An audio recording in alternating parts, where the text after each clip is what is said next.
Yanga Afrika. Tafasiri yake ni maana yake nini? Hata msimu huu Simba tafunga watu wote.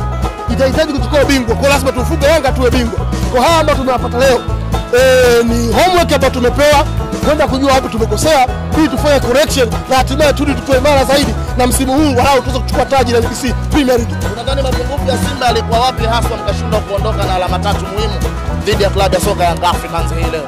Hilo kwanza kuna eneo la ushambuliaji. Ukiangalia eneo la ushambuliaji alikuwa bora sana, hasa kwenye kugusa miguso kwenye eneo la 14 zone. Ukimwangalia Steven Dese Mukwala amegusa miguso 12 tu kwenye eneo la 14 zone. Katika miguso 12 aliyogusa ni miguso 4 tu ambayo alikuwa na mpira mguuni. Maana yake ni miguso zaidi michache ambayo haiwezi kumfanya aweze kupata nafasi ya kufunga.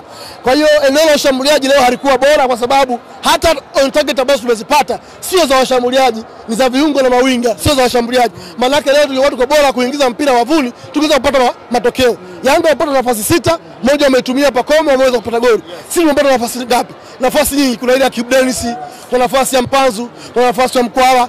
Kwa nyingi tumepata, kuna nafasi ya Kapombe, tumeshindwa kuzitumia kuzibadilisha kuwa magoli. Kwa ni rai yangu kwa Mwalimu kufanyia kazi idara ya ushambuliaji ili wapate muunganiko mzuri, hasa Selemani Mwalimu ambaye ameonekana mchezaji mzuri kwa muda mfupi ambao ameingia. Kuna kitu amekionyesha anacho mguuni, muunganiko mzuri kupatikana kwa wachezaji kama wakina Selemani Mwalimu na hawa wakina Nabi Kamara, wachezaji wapya. Nina imani tutakuwa ligi bora sana. Mwisho wa siku ligi kuu Tanzania bara msimu huu inaweza pia kaamuliwa na mechi ya mwisho ya dabi ya Kariakoo kama msimu uliopita.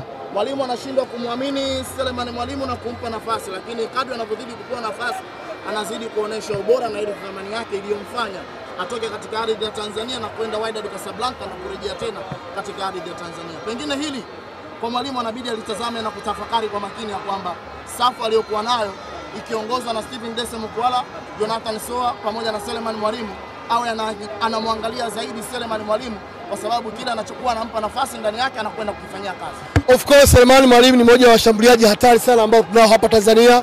Wana rekodi kubwa, umakini, lakini wanalijua goli, wanaweza kushambulia vizuri, kutengeneza nafasi, good position na scoring opportunity yao ni kubwa. Kama Mwalimu leo angempa nafasi hata dakika 40 Selemani Mwalimu, kuna kitu tungezungumza tofauti hapa. Kuna kitu amekionyesha Selemani Mwalimu kwa dakika 10 ambazo ameingia. Mimi nitamani Steven Dese Mukwala pamoja na Liam Pauski Bisawala pamoja na Jean-Charles Ahoua wangefanywa mabadiliko mapema sana first half baada ya kurudi. Sikutegemea kama Mkwala angeachwa muda wote huo au Mpanzu angeachwa muda wote huo. Tayari inaonekana kuna shida ya Liam Pauski Bisawala, kashafanywa marking na wachezaji wa Yanga. Wamemmark kama ni mchezaji hatari. Kwa hiyo muda mwingi wanasema man to man, hawampi nafasi ya kufanya ya football relaxation, kucheza mpira ambao amezoea. Kwa hiyo nitamani atoke yeye ili atoe nafasi kwa mchezaji mwingine ambaye angeingia kuchukua nafasi yake na hatimaye kudeliver kama alideliver Selemani Mwalimu. Ni rai yangu kumpa kwa Mwalimu Fadu, kumpa nafasi Selemani Mwalimu, mchezaji ambaye ameonyesha uhai kwenye mechi zilizokuja. Inatosha sasa kusema ya kwamba maneno ya Ali Shaban Kamwe wanakwenda kugonga kwenye nyundo ndicho ambacho kwenye kichwa ndicho ambacho kimetimia kwa sasa. Mmepiga kwenye kichwa na mmepiga haswa pale ambako palipokuwa pakistahili.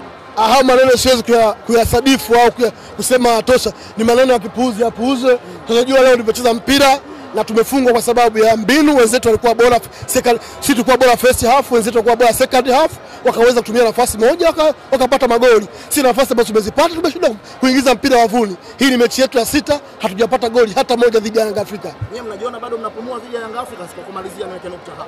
Yanga Afrika sio ligi kuu. Yanga Afrika ni sehemu ya ligi kuu. Zipo timu 15